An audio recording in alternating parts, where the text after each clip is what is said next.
My name is Piyush Gupta, welcome to my class. आज के इस क्लास में हम लोग एक बहुत इंपॉर्टेंट कॉन्सेप्ट की स्टडी करने वाले हैं, दैट इज इक्विवेलेंट कॉन्सेप्ट। आज के इस क्लास में हम इक्विवेलेंट कॉन्सेप्ट में पढ़ेंगे कि ग्राम इक्विवेलेंट क्या होता है एंड इक्विवेलेंट मास क्या होता है, क्योंकि ये दोनों टर्म ऐसे हैं जिनका इस्तेमाल नॉर्मेलिटी में बहुत ज्यादा होता है। चलिए स्टार्ट करते हैं अपना इक्विवेलेंट कॉन्सेप्ट।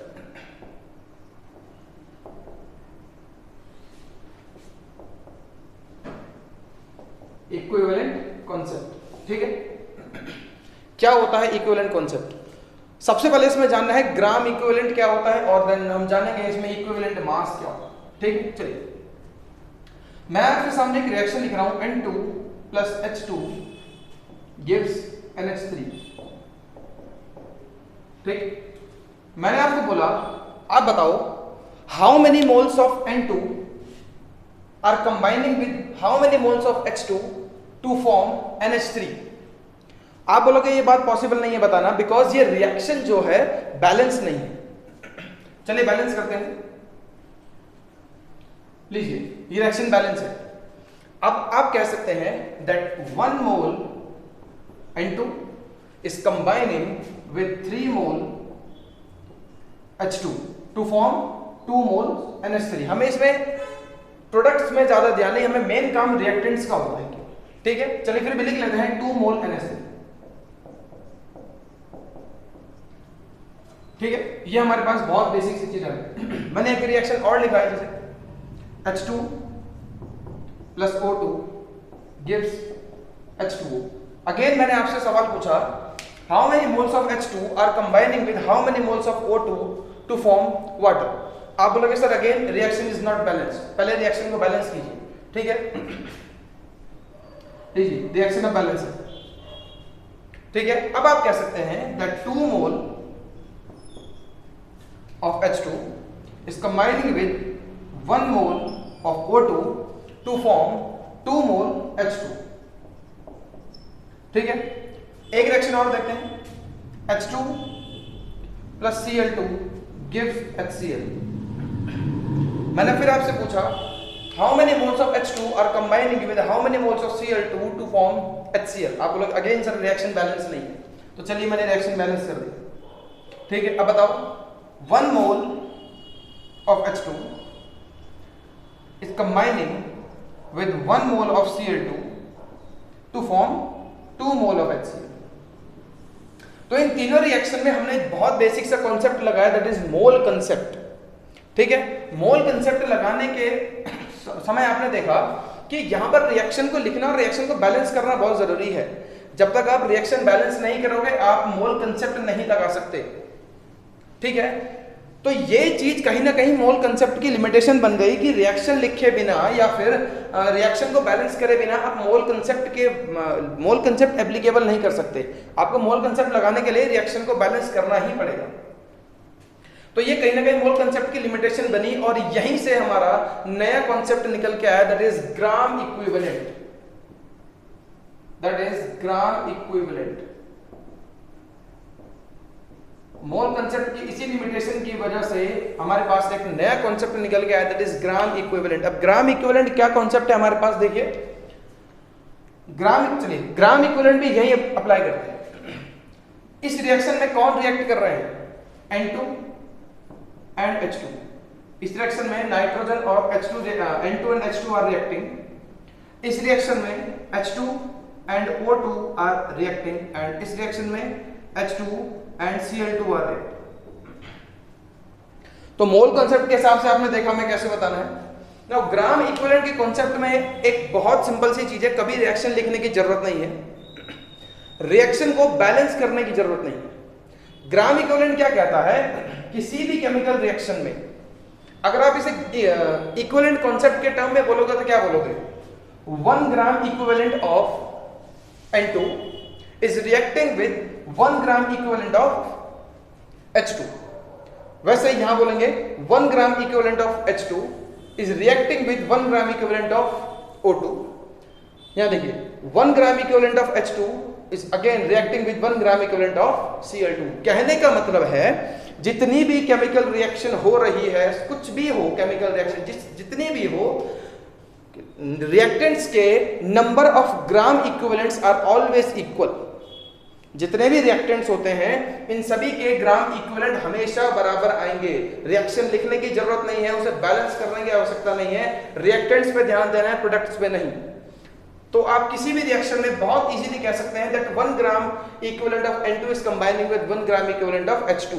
अगर आपको रिएक्टेंट्स पता है 1 gram equivalent of H2 is combining with 1 gram equivalent of O2 and 1 gram equivalent of H2 is combining with 1 gram equivalent of Cl2। किसी भी रिएक्शन में रिएक्टेंट्स के gram equivalent are always equal. This is gram equivalent concept. ठीक है, तो देखिए अब मैं क्या बोल रहा हूं, किसी रिएक्शन में नंबर ऑफ मोल्स डिफरेंट हो सकते हैं। Number of moles of reactants can be different but gram equivalent are always equal. Gram equivalent reactants के हमेशा बराबर रहेंगे। ठीक है, और कहेंगे हम बोलेंगे कैसे, 1 gram equivalent of N2 is combining with 1 gram equivalent of H2, no need to balance the reaction। ठीक है, 1 gram equivalent of H2 is combining with 1 gram equivalent of Cl2। This is gram equivalent concept. ठीक है, तो यहां पर हम एक line लिख सकते हैं that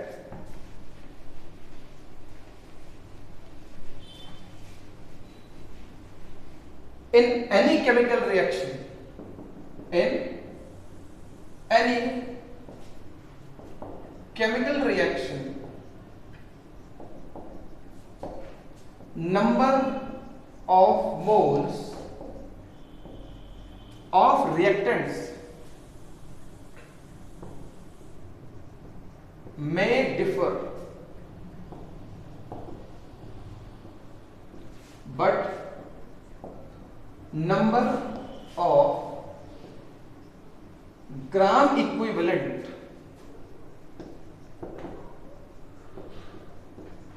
is always, number of gram equivalents are always equal।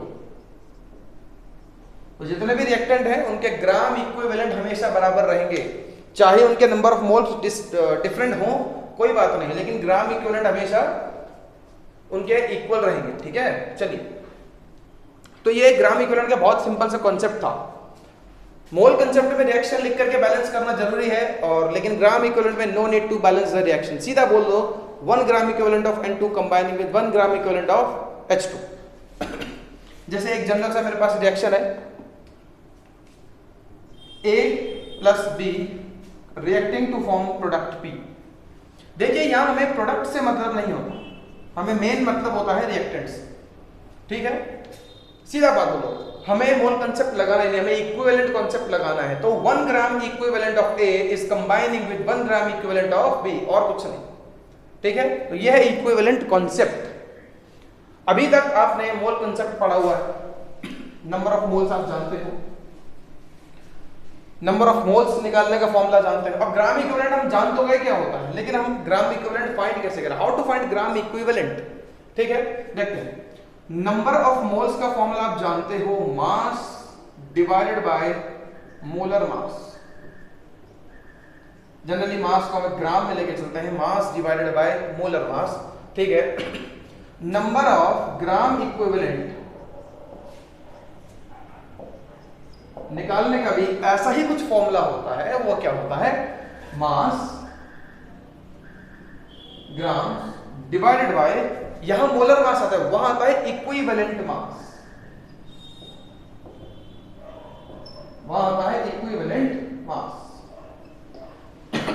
ठीक है, तो कहने का मतलब है अगर आपको नंबर ऑफ ग्राम इक्विवेलेंट या कैलकुलेट कर रहे हैं, या फिर आपको ग्राम इक्विवेलेंट के बारे में और बेहतर स्टडी करना है, तो आपको इक्विवेलेंट मास पता होना चाहिए। अगर आप ग्राम इक्विवेलेंट जानना चाहते हैं तो आपको इक्विवेलेंट मास की नॉलेज होनी चाहिए। चलिए let us discuss what is equivalent मास। ठीक है, अब इक्विवेलेंट मास के पीछे चलते हैं। देखिए ये इक्विवेलेंट कॉन्सेप्ट समझना बहुत इंपॉर्टेंट है, क्योंकि नॉर्मेलिटी पूरी की पूरी इक्विवेलेंट कॉन्सेप्ट पे बेस्ड है। ठीक है, चलिए इक्विवेलेंट मास क्या होता है।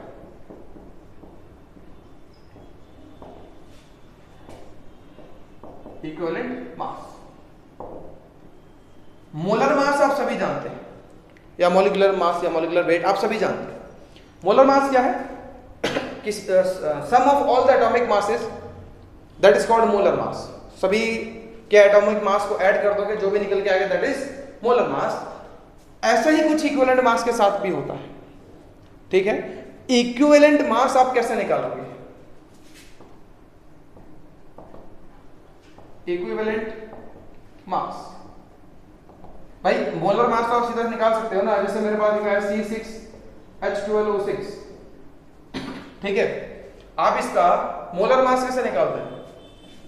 With 12 into 6 plus 12 into 1 plus 6 into 16, ऐसे तो निकालते हो इसका मोलर मास। तो इक्विवेलेंट मास कैसे निकालते हैं? क्या इक्विवेलेंट मास भी ऐसे निकालते हैं? नहीं, इक्विवेलेंट मास ऐसे नहीं निकलता। इक्विवेलेंट मास निकालने का एक फॉर्मूला होता है, ठीक है। वो फॉर्मूला क्या होता है? That is mass upon n factor, n factor. Equivalent mass निकालने का फॉर्मूला होता है mass divided by n factor, ठीक है। या इसको मॉलिक्यूलर मास कहते हैं, molecular mass divided by n factor. This is equivalent मास निकालने का ये फॉर्मूला होता है, ठीक है। जैसे हमने मॉलिक्यूलर मास निकाला वैसा ही कुछ, लेकिन थोड़ा अलग। Equivalent mass is equal to molecular mass divided by n factor. Now what is n factor? n factor क्या है? n फैक्टर को वैलेंसी फैक्टर भी कहा जाता है। n फैक्टर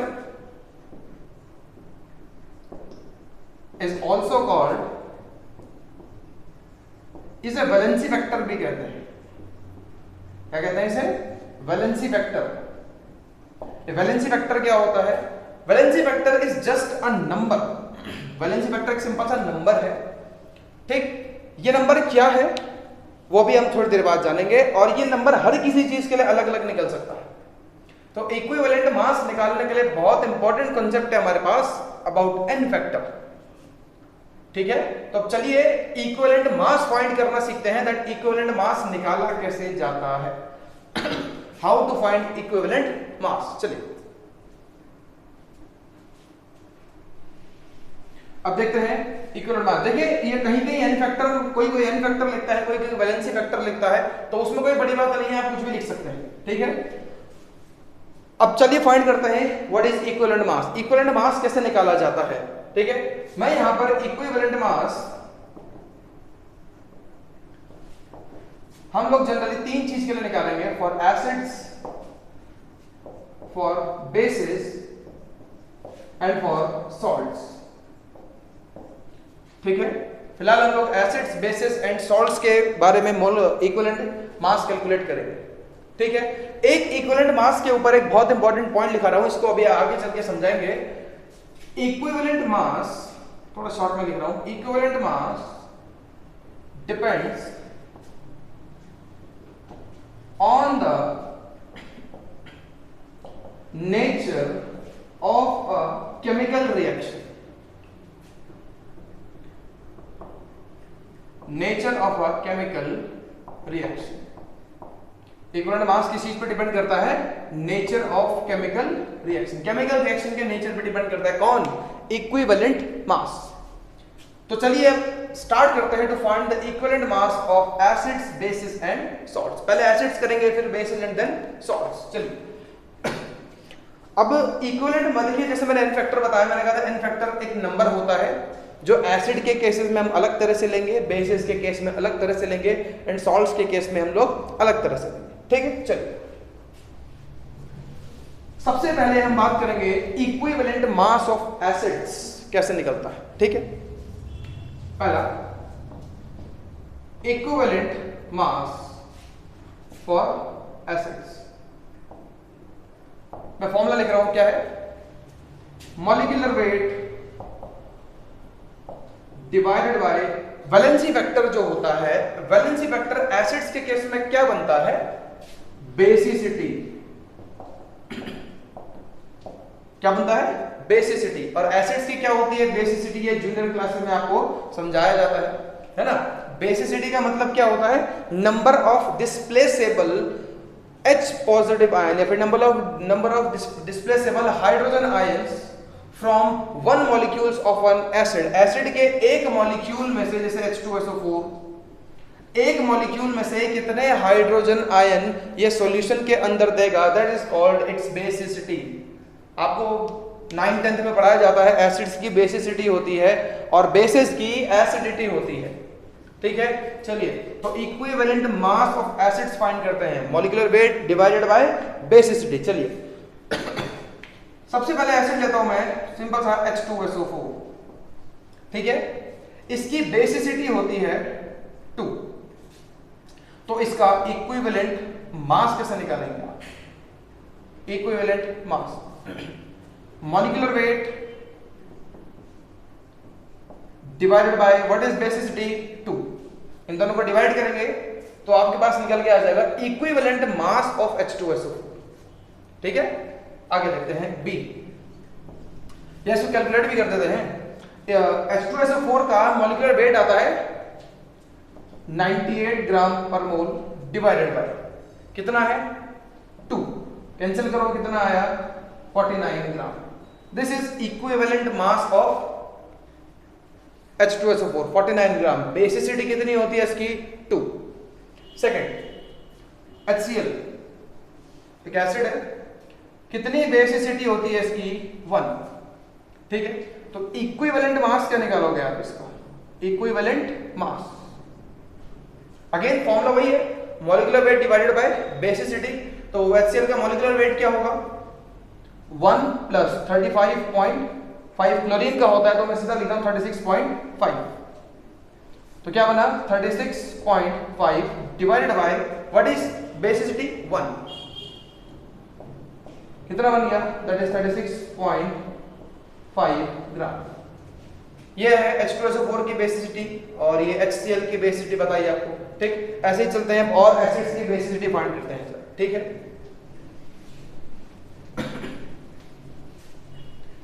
और कौन कौन से एसिड्स हैं हमारे पास, और जैसे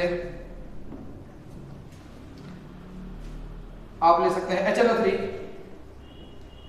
ठीक है। इसका इक्विवेलेंट मास फाइंड करते हैं। पहले बेटा इसकी बेसिसिटी कितनी होती है 1, ठीक है। तो equivalent mass, how to find equivalent mass, कैसे निकालेंगे equivalent mass? Molecular weight divided by n factor या फिर वैलेंसी फैक्टर या फिर एसिड्स के केस में उसे बेसिसिटी लेते हैं। तो इक्विवेलेंट मास इसका कितना निकलता है 1 plus 40 plus 16 into 3 divided by basicity कितनी है इसकी 1, ठीक है। तो इक्विवेलेंट मास कितना आया हमारे पास, that is 63 gram. This is equivalent mass for HNO3, ठीक है। चलिए आगे देखें, एक बहुत इंपॉर्टेंट चीज आती है हमारे पास, that is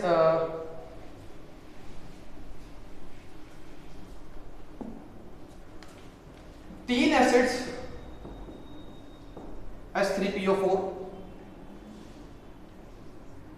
H3PO3 and H3PO2। अक्सर होता क्या है, जितने भी मैंने अभी तक आपको एसिड्स पढ़ाए वो बहुत सिंपल से हैं, ठीक है। ये तीन आपके पास एक ऐसे मैं केमिकल स्पीशीज केमिकल कंपाउंड्स लाया हूं जहां बेसिसिटी में थोड़ा सा फर्क पड़ता है। कहने का मतलब है H2SO4 की बेसिसिटी 2 है, दिख रहा है, 2 हाइड्रोजन है, दोनों निकलेंगे, ठीक है। HCl में देखा, HNO3 में देखा, यहां पर वो चीज यहां वो चीज काम नहीं करेगी, ठीक है। यहां भले ही आपको दिख रहे हो H3PO2, H3PO3, H3PO4, लेकिन इनकी बेसिसिटी जो दिख रही है वो नहीं होती है, ठीक है। तो चलिए देखिए, बच्चे के दिमाग में सबसे पहले बात क्या आती है कि इसकी बेसिसिटी भी 3, इसकी भी 3, इसकी भी 3, लेकिन ऐसा नहीं है। दिखना अलग है लेकिन इसका बिहेवियर थोड़ा अलग है, ठीक है। तो चलिए इनका पहले एक बार थोड़ा थोड़ा स्ट्रक्चर बना करके देख लेते हैं। अगर इनका स्ट्रक्चर एक बार देख लें तो हमें थोड़ा आइडिया हो जाएगा कि इनकी बेसिसिटी कैसे फाइंड करेंगे, ठीक है। फास्फोरस सेंट्रल एटम, ठीक है। इनके स्ट्रक्चर आपको बताते हैं, डबल बॉन्ड O, ठीक है। H3PO4 O O O, इसके साथ लगता है H H H H3PO4, ठीक है। फास्फोरस में 5 बॉन्ड बना रखे, वैलेंसी 5 होती है, सेटिस्फाइड है, ठीक है। चलिए अब इसकी बेसिसिटी के बारे में हम लोग जरा बात कर लेते हैं। इसको मैं थोड़ा सा OH को ऐसे ना बना करके OH को मैं कुछ अलग तरह से बना रहा हूं, दैट इज OH H। ठीक है, चेक कीजिए, आपने अक्सर सुना होगा पीरियोडिक टेबल में that oxygen is electronegative in nature. Oxygen जो है नेचर में बहुत इलेक्ट्रोनेगेटिव होता है, तो ऑक्सीजन इसके इलेक्ट्रॉन को खींच लेगा अपनी तरफ, ये ऑक्सीजन भी खींचेगा, ये ऑक्सीजन भी खींचेगा इस बॉन्ड के इलेक्ट्रॉन्स को। यहां से ये हाइड्रोजन बाहर निकल जाएगा, यहां से ये हाइड्रोजन बाहर आएगा, यहां से ये हाइड्रोजन बाहर आएगा, क्योंकि इसके जो बॉन्डेड इलेक्ट्रॉन्स थे वो ऑक्सीजन ने अपनी तरफ अट्रैक्ट कर लिए। क्यों? क्योंकि ऑक्सीजन जो है इलेक्ट्रोनेगेटिव होता है, तो जब इलेक्ट्रॉन्स का जो इलेक्ट्रॉन्स है वो थोड़े से ऑक्सीजन की तरफ शिफ्टेड है, तो हाइड्रोजन इजीली बाहर आ सकता है, और यहां तीनों हाइड्रोजन बाहर आने के लिए कैपेबल हैं। तो इसकी बेसिसिटी कितनी हो गई? इसकी बेसिसिटी 3 हो गई। ठीक है, आगे देखते हैं। Now about what is about H3PO3। अब H3PO3 के बारे में जानते हैं। ठीक है, इसको रख कर देते हैं जरा, इसको चाहिए ही दो, इसकी बेसिसिटी 3 होती है। ठीक है, शायद आप में से किसी ने भी पहले भी पढ़ा भी होगा ये चीजें। ठीक, अब बात करते हैं about H3PO3। Again P is central atom, double bond O, O3, H3PO3। O3 तो आ गए, अब 3 हाइड्रोजन लगाने, 1 2, फॉस्फोरस वैलेंसी 5 सेटिस्फाइड नहीं है, तो 1 हाइड्रोजन यहां लगेगा। ठीक है, चल अब अगेन मैं इसको थोड़ा सा बॉन्ड बढ़ा के बता रहा हूं, H। ठीक है, चलिए अगेन वही चीज फिर आ गई। ऑक्सीजन जो है इलेक्ट्रोनेगेटिव होगा, इलेक्ट्रॉन अपनी तरफ खींचेगा, ये लीजिए, यहां से ये अपनी तरफ खींचेगा, लेकिन यहां ऑक्सीजन नहीं है, यहां फास्फोरस है, और फास्फोरस बहुत ज्यादा इलेक्ट्रोनेगेटिव नहीं होता, तो इलेक्ट्रॉन्स को अपनी तरफ नहीं खींचेगा, ये बॉन्ड ऐसा का ऐसा ही रहेगा। अगेन ऑक्सीजन इलेक्ट्रॉन खींचे तो ये हाइड्रोजन यहां से इजीली बाहर आ सकता है, ये भी बाहर आ सकता है। चेक कर लो, दिखने के लिए 3 है, लेकिन इसकी बेसिसिटी कितनी है?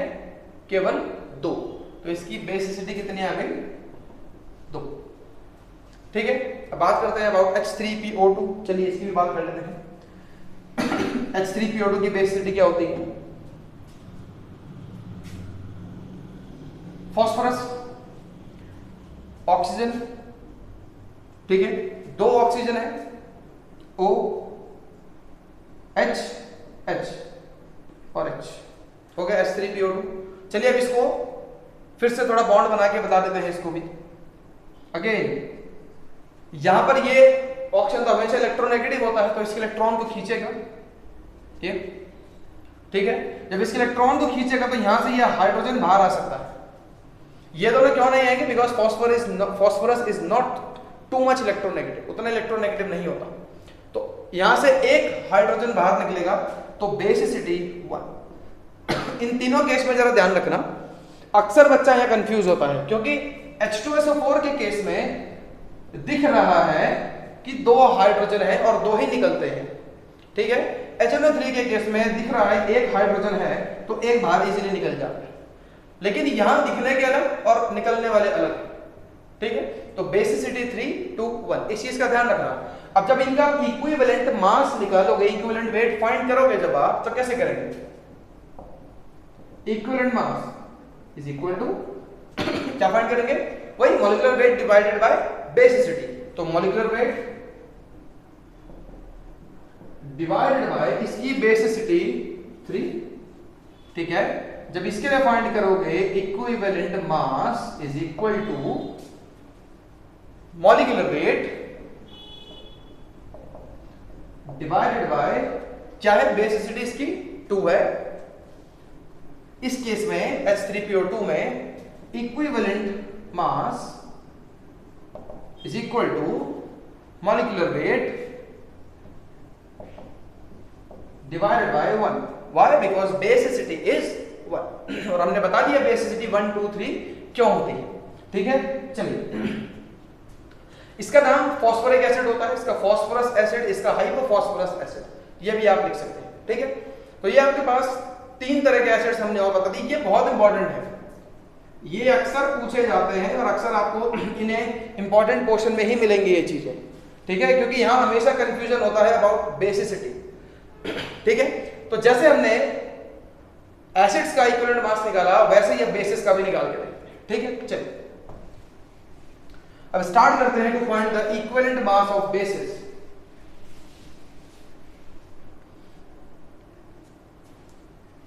बेसिस कौन कौन से अब निकाल रहे हैं, इक्विवेलेंट मास और बेसिस। बेसिस की क्या होती है, एसिडिटी। चलिए इसका फॉर्मूला इक्विवेलेंट मास का molecular weight divided by n factor, valency factor कुछ भी बोल लो, और यहां पर वैलेंसी फैक्टर या एन फैक्टर की जगह हम लेते हैं एसिडिटी, ठीक है। एसिडिटी मतलब सॉल्यूशन के अंदर कोई एक बेस का एक मॉलिक्यूल कितने OH नेगेटिव आयंस देगा। एसिड्स के केस में हम H प्लस लेकर के चलते हैं, लेकिन बेसिस के केस में हम OH माइनस लेकर के चलते हैं, ठीक है। तो बेसिस की होती है एसिडिटी और एसिड्स की होती है बेसिसिटी। ये बात पहले आपको 9th 10th वगैरह में पढ़ाई जाती है, ठीक है। चलिए स्टार्ट करते हैं। अब फाइंड करना फॉर पहले सबसे पहला बहुत सिंपल सा NaOH, ठीक है, बेस है। इसकी एसिडिटी क्या होगी, 1 होगी, क्योंकि एक OH माइनस निकलेगा इसमें से, ठीक है। तो इसका इक्विवेलेंट मास, इसका इक्विवेलेंट मास कैसे निकालेंगे, NaOH का molecular weight divided by n factor, या एसिडिटी कितनी हो गई, 1 हो, ठीक है। अगर आप कैल्शियम हाइड्रोक्साइड का निकालेंगे CaOH होल ट्वाइस, ठीक है, इसकी एसिडिटी कितनी होती है, इसकी एसिडिटी 2 होती है, ठीक है। तो इक्विवेलेंट मास कैसे निकालोगे, मॉलिक्यूलर वेट डिवाइडेड बाय कितना हो गया, 2, बिकॉज इट्स एसिडिटी इज 2, ठीक है। दिस इज अबाउट बेसिस, बड़ी सिंपल सी बात है।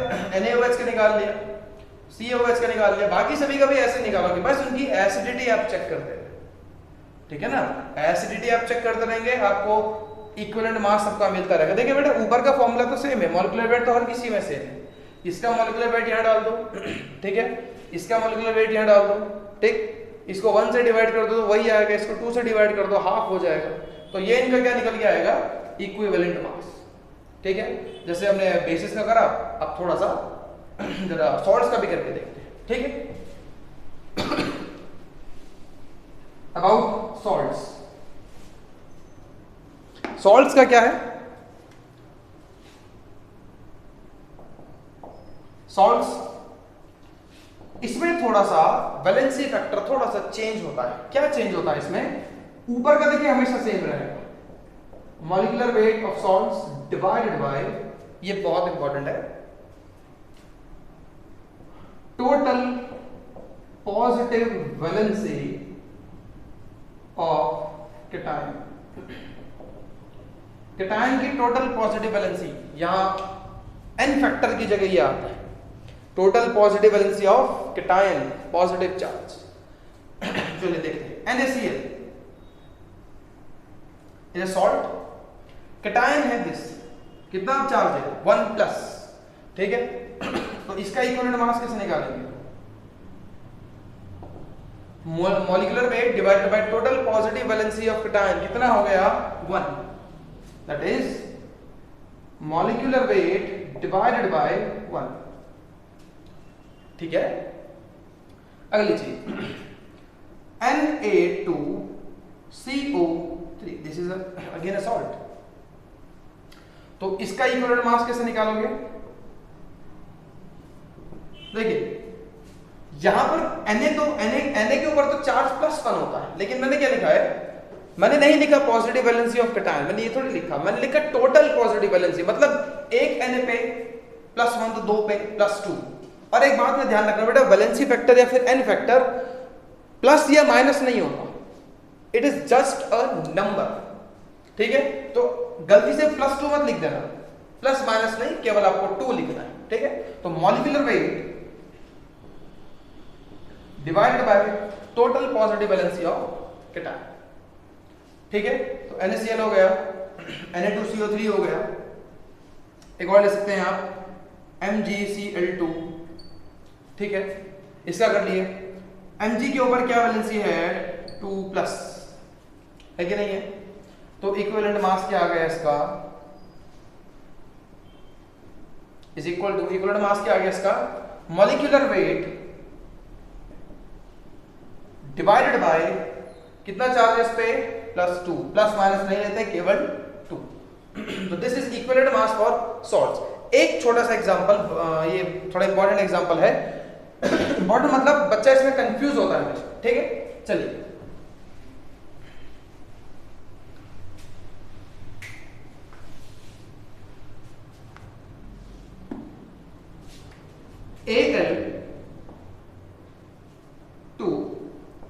Al2SO4 whole thrice. ठीक है, इसमें कैटायन जाहिर सी बात एल्यूमिनियम है, सभी जानते हैं। SO4 की 2 माइनस होती है तो माइनस तो लेंगे नहीं। एल्यूमिनियम 3+ है, यहां पर कितना है 3+, एक एल्यूमिनियम का 3+ है, तो 2 का कितना होगा +6, कितना होगा +6। और मैंने बताया वैलेंसी फैक्टर में प्लस माइनस नहीं लेते हैं, तो यहां पर जो हमारा वैलेंसी फैक्टर बनेगा इस वाले कंपाउंड के लिए क्या बनेगा, वैलेंसी फैक्टर इस वाले का क्या बनेगा हमारे पास +6। ठीक है, तो ये बेसिक सी चीज आती है अबाउट इक्विवेलेंट मास। ठीक है, इक्विवेलेंट मास कैलकुलेट कैसे करते हैं मैंने आपको बता दिया, एसिड्स का बता दिया, बेसिस का बता दिया, सॉल्ट्स का बता दिया। एक इंपॉर्टेंट चीज जो मैंने आपको बताई थी दैट कि जो इक्विवेलेंट मास है depends on the nature of a chemical reaction. ये क्या चीज थी, ठीक है, इस चीज को भी देख लेते हैं। How equivalent mass depends on the nature of the reaction. देखिए कैसे चीजों में चेंज आएगा। H2SO4 plus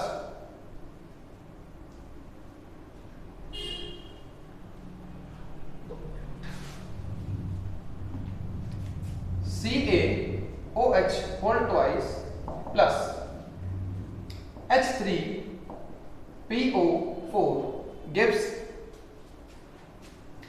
CaHPO4 plus H2O is 2H2। ठीक है, ये मेरे पास एक बहुत सिंपल सी रिएक्शन है।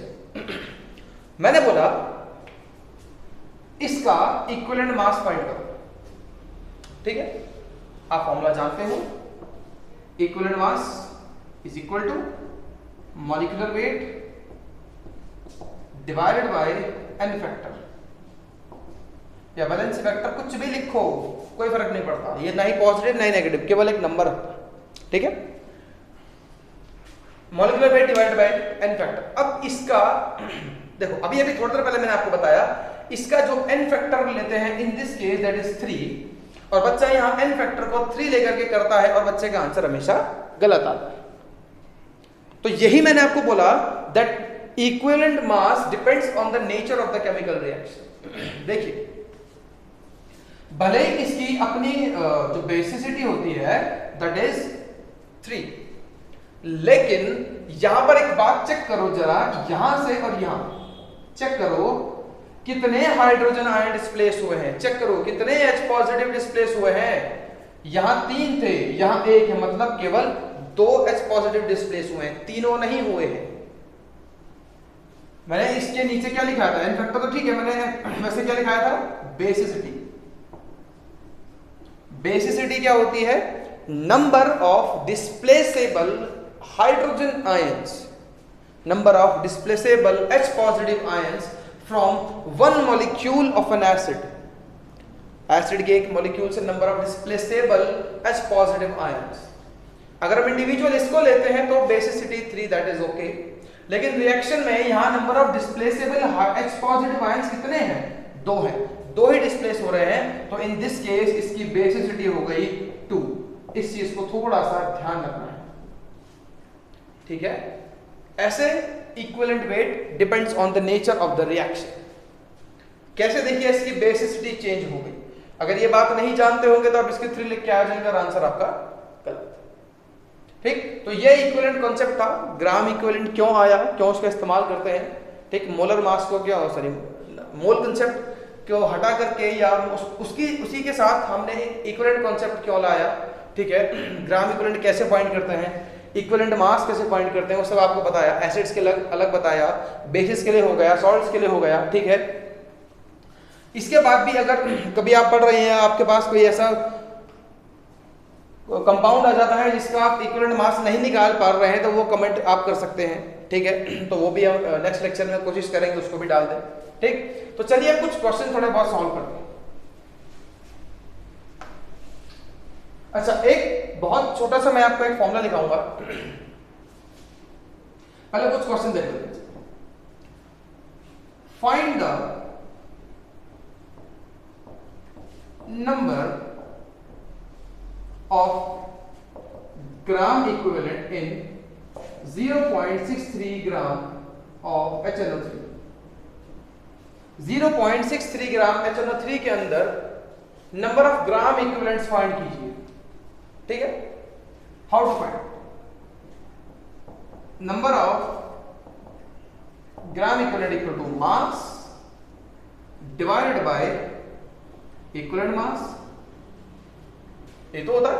अब इक्विवेलेंट मास कैलकुलेट करते हैं। इक्विवेलेंट मास कितना है इसका, इक्विवेलेंट मास कैसे करोगे, molar mass divided by n factor, molecular weight divided by n factor. इसका मॉलिक्यूलर वेट कितना आएगा 63 डिवाइडेड बाय इसका वैलेंसी फैक्टर कितना बनेगा, कितना है इसका H पॉजिटिव 1, तो आ गया 1, ठीक है। तो इक्विवेलेंट मास कितना आ गया 63। चलिए अब फाइंड करते हैं नंबर ऑफ ग्राम इक्विवेलेंट।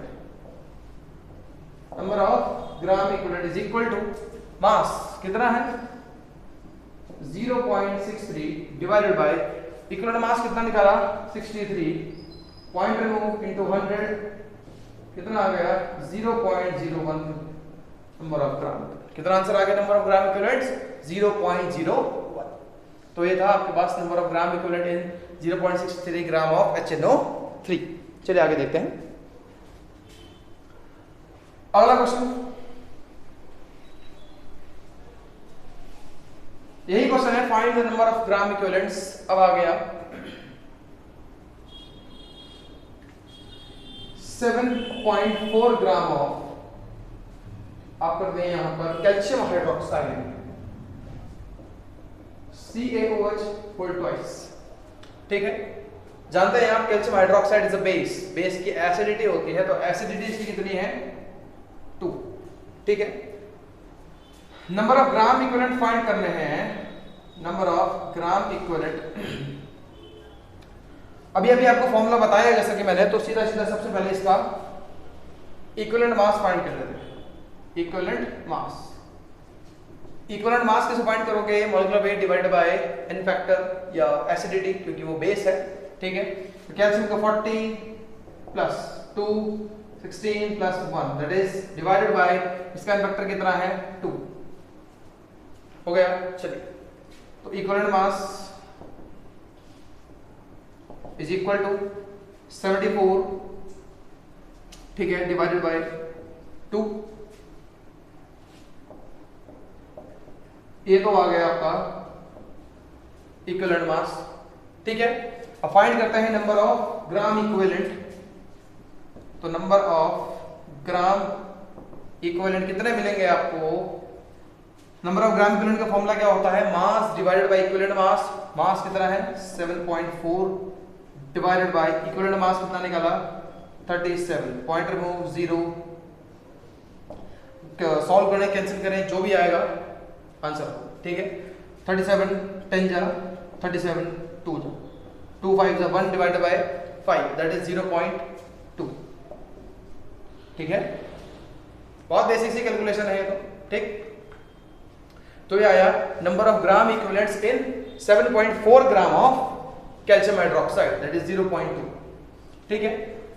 अगला देखते हैं, चलिए एक और एग्जांपल देखते हैं छोटा सा about gram equivalent, how to find number of gram equivalents. अगला find the number of gram equivalents in quality को थोड़ा सा फिर बदल देते हैं,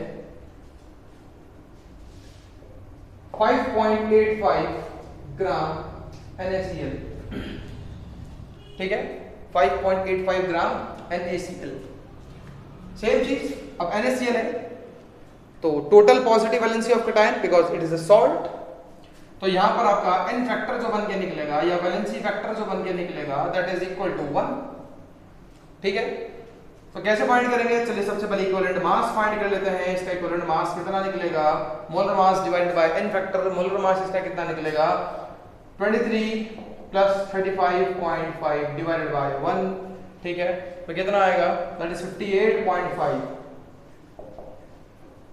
ठीक है, इक्विवेलेंट मास कितना है 58.5। आगे देखते हैं, चलिए। तो how to find number of gram equivalents, number of gram equivalent कैसे निकालेंगे, इज इक्वल टू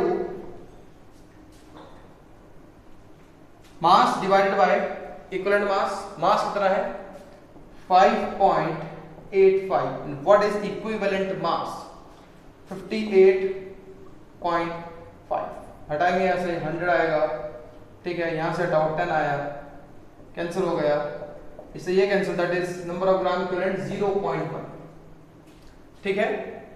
आगे और एग्जांपल लेके चलिए, इतने एग्जांपल फिलहाल बहुत है। तो ये बहुत बेसिक सी चीजें हो गई about number of gram equivalents, equivalent mass क्या होता है, इन सब के बारे में, ठीक है। एक छोटा सा रिलेशन है मेरे पास, एक छोटा सा फॉर्मूला है नंबर ऑफ ग्राम इक्विवेलेंट का, number of gram equivalent is equals to n into n factor. आप कंफ्यूज होंगे तो n into valency factor.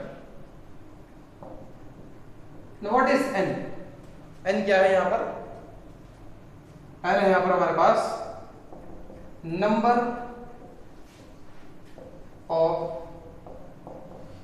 Moles, n क्या है हमारे पास नंबर ऑफ मोल्स। आप डायरेक्ट नंबर ऑफ मोल्स में से डायरेक्ट नंबर ऑफ मोल्स में से number of gram equivalent find कर सकते हो, that is equal to number of gram equivalent is equal to number of moles into valency factor, या फिर आप n फैक्टर भी इसको बोल सकते हैं, ठीक है। तो ये बहुत सिंपल सा फॉर्मूला था हमारे पास, ठीक। चलिए, तो यहां आज का हम लेक्चर खत्म करते हैं, ये हमारे पास लास्ट टॉपिक था आज का। नेक्स्ट लेक्चर में जब हम मिलेंगे तो ग्राम इक्विवेलेंट और इक्विवेलेंट मास से रिलेटेड कुछ छोटी मोटी बातें, कुछ छोटे मोटे न्यूमेरिकल्स और, ठीक है, या फिर कुछ वैलेंसी फैक्टर निकालने के कुछ एक दो तरीके और आपको बताएंगे, ठीक है। इसके साथ नेक्स्ट क्लास में हम लोग डिस्कस करेंगे अबाउट नॉर्मेलिटी, ठीक है। इससे पहले मोलैरिटी मोल फ्रैक्शन वगैरह हो गया है, तो नेक्स्ट क्लास में हम लोग बात करेंगे अबाउट नॉर्मेलिटी। नॉर्मेलिटी में ये कॉन्सेप्ट बहुत ज्यादा इस्तेमाल होता है, इक्विवेलेंट कॉन्सेप्ट, ठीक है। तो तब तक पढ़ते रहिए, घर पे रहिए, धन्यवाद।